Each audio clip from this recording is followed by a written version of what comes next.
7 मार्च 2025 कर्नाटका के मुख्यमंत्री सिद्धारमैया ने अपने बजट भाषण में एक बड़ा ऐलान किया। सरकारी ठेकों में मुस्लिम समुदायों को 4% आरक्षण मिला करेगा। ठीक एक हफ्ते बाद 14 मार्च को कर्नाटका कैबिनेट ने भी इसे हरी झंडी दिखा दी। संविधान के अनुच्छेद 15 और 16 में साफ लिखा है, किसी को भी धर्म के आधार पर खास हक नहीं मिल सकता। बाबा साहब अंबेडकर ने साफ कहा था कि आरक्षण का आधार सिर्फ सामाजिक और शैक्षिक पिछड़ापन हो सकता है, मजहब नहीं। इसी को लेकर कर्नाटका में सियासी माहौल गरमाया हुआ है। पक्ष विपक्ष में सियासत का नया तमाशा शुरू हो गया है। विपक्ष ने तो इसे सरकारी जिहाद तक ठहरा दिया है। इसके बाद कुछ सवाल पूछने लाजमी हो जाते हैं। क्या कर्नाटका सरकार ने ये आरक्षण धर्म के नाम पर दिया है या इसके पीछे कोई और कारण हो सकते हैं? क्या ऐसा सिर्फ कर्नाटका राज्य में ही हुआ है या कहीं और भी हुआ है? क्या किसी और राज्य में भी मुस्लिम को ऐसा आरक्षण दिया गया है? अल्पसंख्यकों को कहां कितना आरक्षण मिला हुआ है? मुसलमानों को क्या आरक्षण सरकारी नौकरियों में भी मिला है? आखिर भारत में आरक्षण का इतिहास क्या है? फैक्ट्स एंड फिगर्स के इस एपिसोड में आई विल एक्सप्लेन।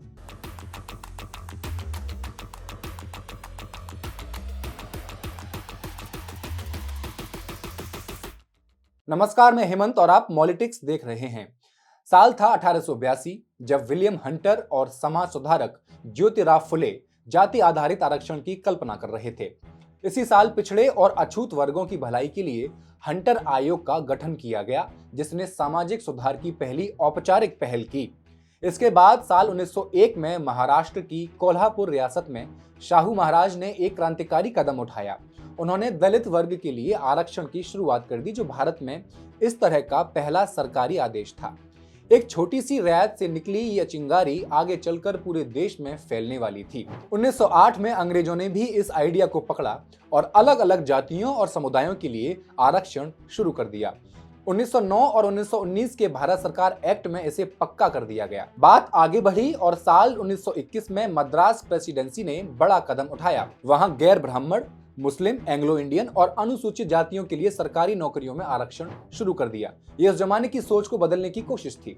1935 में कांग्रेस ने पूना समझौता पास किया, जिसमें अंबेडकर और गांधी के बीच डील हुई कि दलितों को अलग से कुछ हक मिले। इसके बाद 1942 में अंबेडकर ने अखिल भारतीय दलित वर्ग महासंघ बना दिया और नौकरियां या शिक्षा में आरक्षण की मांग को जोर शोर से उठाया। आजादी के करीब आते आते 1946 में कैबिनेट मिशन ने सबको हिस्सेदारी देने की बात कही, जिससे आरक्षण का आइडिया और पक्का होता चला गया।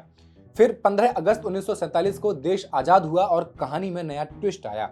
संविधान में अनुसूचित जाति यानी एससी और अनुसूचित जनजाति यानी एसटी के लिए खास इंतजामात कर दिए गए, जिन्हें हर 10 साल बाद बढ़ाते रहना था। ये कदम था ताकि एससी एसटी को ऊपर लाया जा सके। हालांकि आरक्षण लोकसभा में सीटों को लेकर था। 1953 में आरक्षण की समीक्षा करने के लिए काका कालेलकर आयोग गठन किया गया, जिसने एससी एसटी के लिए आरक्षण के लिए हाँ कहा, लेकिन ओबीसी के लिए आरक्षण को स्वीकार करने से मना कर दिया। ये फैसला बाद में बहस का मुद्दा बना। फिर 1979 में मंडल आयोग आया। उसने कहा कि देश की 52% आबादी ओबीसी है तो 27% नौकरियां उनके लिए रखो। हिंदुओं के साथ साथ मुस्लिम, सिख, ईसाई, जैन में भी पिछड़े लोगों को इसमें जोड़ा गया। मंडल आयोग के बनने के 11 साल बाद 1990 में वीपी सिंह ने मंडल आयोग की सिफारिशों को लागू कर दिया। लेकिन मंडल आयोग की सिफारिशों को लागू करना वीपी सिंह सरकार के लिए भारी पड़ा। जगह जगह मंडल विरोधी आंदोलन शुरू हुए। स्टूडेंट्स सड़कों पर उतर आए। दिल्ली यूनिवर्सिटी के देशबंधु कॉलेज के छात्र राजीव गोस्वामी ने खुद को आग लगा ली। ये आरक्षण की सियासत का काला दिन था।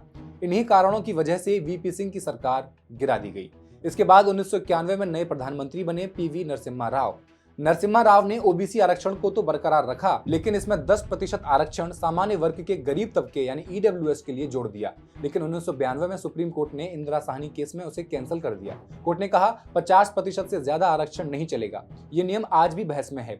सुप्रीम कोर्ट ने अपने फैसले में एक बात और कही कि आरक्षण सिर्फ भर्ती तक सीमित रहेगा, प्रमोशन में नहीं दिया जाएगा। इससे एससी एसटी समुदाय में नाराजगी बढ़ गई।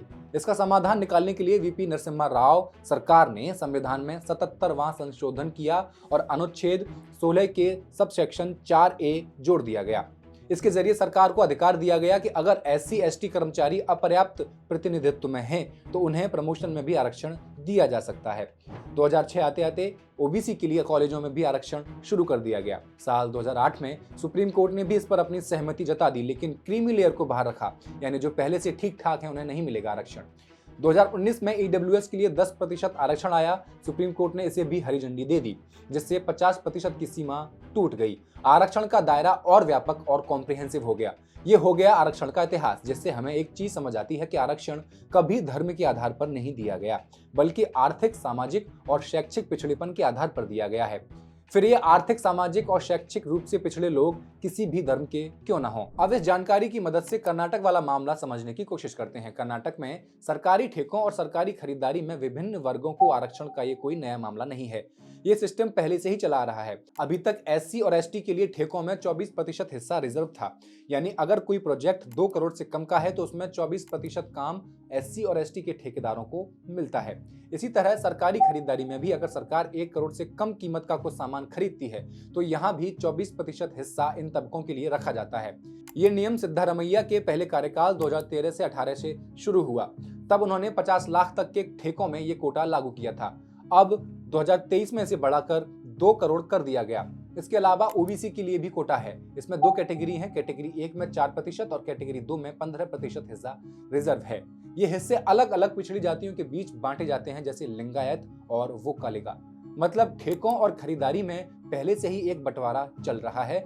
और ये सब Karnataka transparency in public procurements KTPP act के तहत होता है।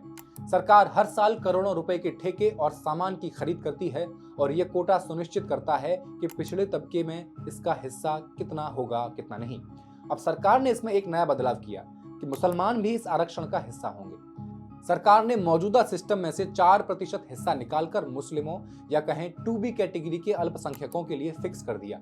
ये कोई अलग से नया कोटा नहीं है, बल्कि ओबीसी के मौजूदा ढांचे में से ही एक खास हिस्सा मुस्लिमों के नाम कर दिया गया है। अब कर्नाटका में यह फैसला कोई अचानक नहीं आया। इसके पीछे कर्नाटक के मुस्लिम एमएलए की लंबी वक्त से चली आ रही मांग थी।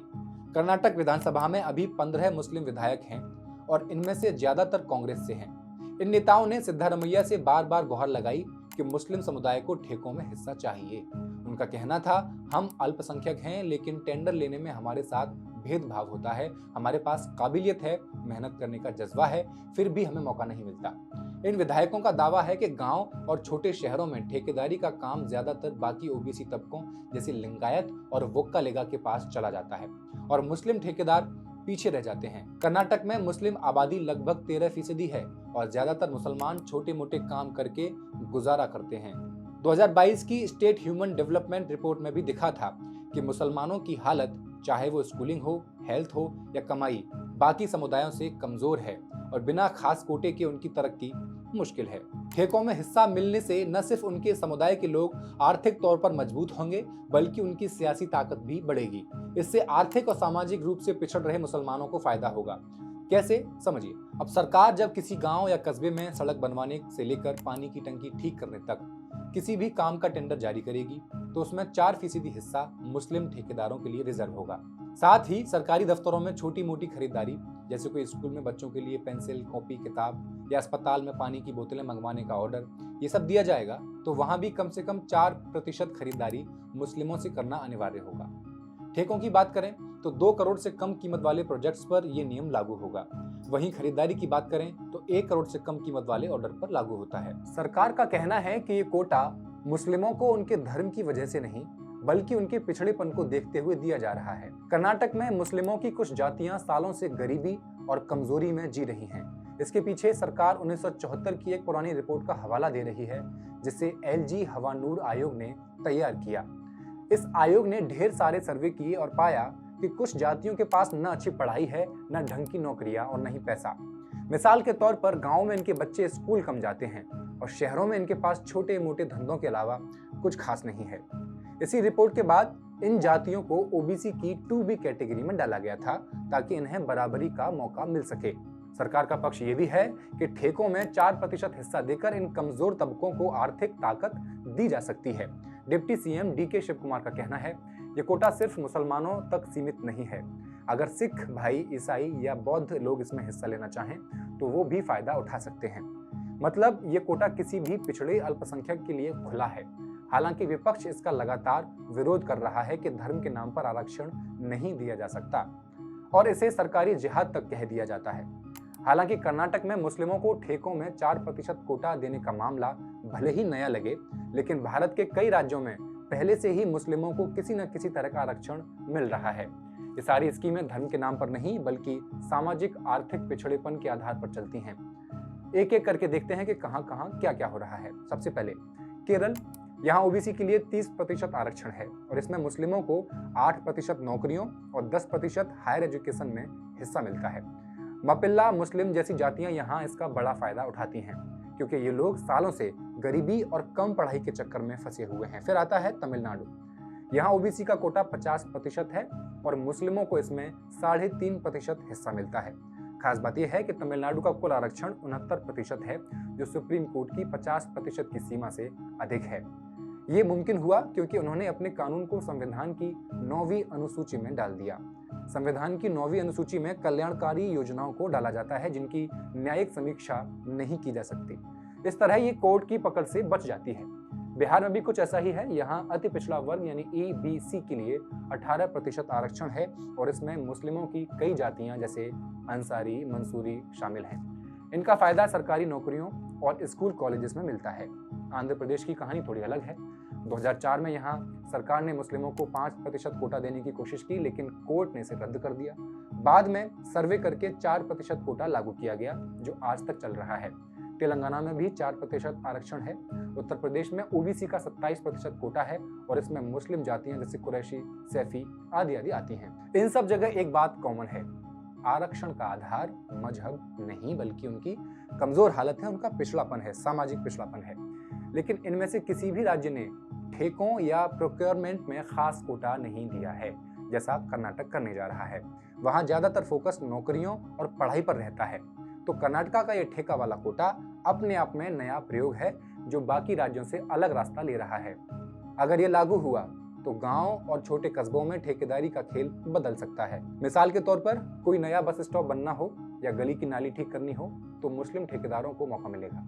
इससे उनके पास पैसा आएगा, परिवार की हालत सुधरेगी, शायद बच्चे बेहतर स्कूल जा सकेंगे। खासकर बेंगलुरु के आसपास या हुबली, धारवाड़ जैसे इलाकों में जहां मुस्लिम आबादी ठीक ठाक है, वहां स्थानीय लोग इसे अपनी तरक्की का रास्ता मान रहे हैं। उनके लिए ये कोटा एक उम्मीद की किरण है, जो उन्हें छोटे धंधों से निकालकर बड़ा काम करने का हौसला दे सकता है। कर्नाटक सरकार के इस फैसले ने देश में एक नई बहस छेड़ दी है। एक तरफ इसे मुस्लिम ठेकेदारों को मुख्य धारा में लाने की कोशिश बताया जा रहा है, तो दूसरी तरफ विपक्ष इसे धर्म के आधार पर आरक्षण देने का मामला बताकर विरोध कर रहा है। आपकी क्या राय है, हमें कमेंट सेक्शन में लिखकर जरूर बताएं। मॉलिटिक्स को सब्सक्राइब कर दें। शुक्रिया।